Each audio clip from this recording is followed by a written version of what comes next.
This week, the U.S. Supreme Court heard oral argument in the third and last bankruptcy case this term.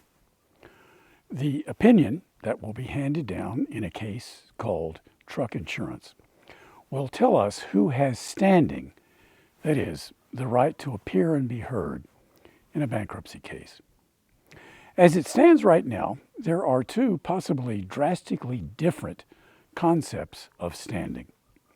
One of them arises from Section 1109B of the Bankruptcy Code. Applicable in Chapter 11 cases only, that section tells us that parties in interest may appear and be heard on any matter in the case. That section goes on to say that parties in interest include not only creditors, but also shareholders. On the other side of the fence, we have the notion of constitutional standing, which is a concept that has been developed by the Supreme Court and other federal courts over the last 200 years. Essentially, constitutional standing tells us that to have standing in federal court, the party must be directly and adversely affected by whatever's going on.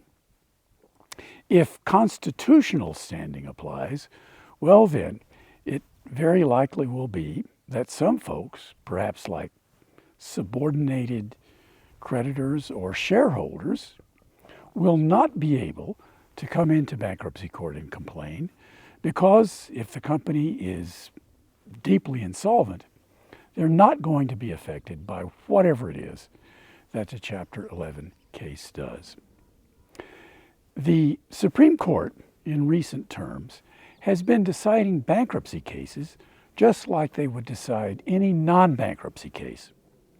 Now, on that basis alone, one would expect that the Supreme Court will tell us that constitutional standing applies throughout in bankruptcy cases, with the possibility that Section 1109B could, in some cases, be unconstitutional as applied. But that's not the end of the story. In non-bankruptcy cases, the concept of standing only applies to the plaintiff. And typically, in bankruptcy cases, for the most part, creditors or shareholders are not the plaintiffs. They are more like the defendants.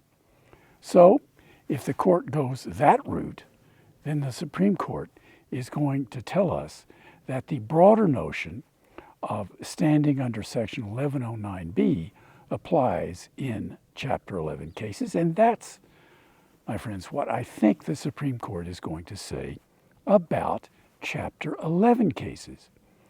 But, as I said, 1109B only applies in Chapter 11. Well, we're going to have to wait until May or June when the decision comes down to see how it's written and whether or not the Supreme Court's concept of standing for Chapter 11 also applies in, for instance, straight bankruptcies under Chapter 7 or consumer reorganizations under Chapter 13. I am Bill Rochelle, the editor-at-large for American Bankruptcy Institute. Good Lord willing, the creek don't rise. I'll come back same time next week with something interesting from the world of bankruptcy. Until then, be well, stay safe, and a good day.